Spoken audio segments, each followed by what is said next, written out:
ভোগান্তি পাইতেই আছি আর কি। হালকা পাতলা পাইতেছে? হ্যাঁ। বেশি না? এই যে বলেন। কোনো বাস নাই কিছু না, আমরা রিক্সা চলতেছি, এটা তো আমাদের ভোগান্তি। ঠিকমতো টাকা হয়ে যেতেছে, টাকা হয়ে যেতেছে। ঠিকমতো রিক্সা পাবেন ওটা বলেন। রিক্সা পাওয়া যায় না, ভুল পাওয়া যায় কিন্তু পয়সা বেশি নিচ্ছে, এটা আর কি আমাদের এই ভোগান্তি। ধরনের সমস্যা ফেস আস্তে আস্তে আমার তো শুধু আগে আপনারটা বলেন। আমরা কি সমস্যা? বলবো, সবাই তো একই করছে, আমাদের দুটো মানুষের একই করছে। যারা ব্যবসা যে করার ব্যবসা করতে পারতেছে না, যারা খেটে খান তারা খেটে খেতে পারতেছে না। এই সমস্যা।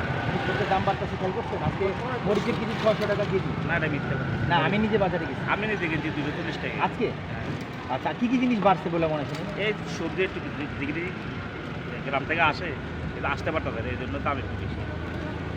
ধন্যবাদ।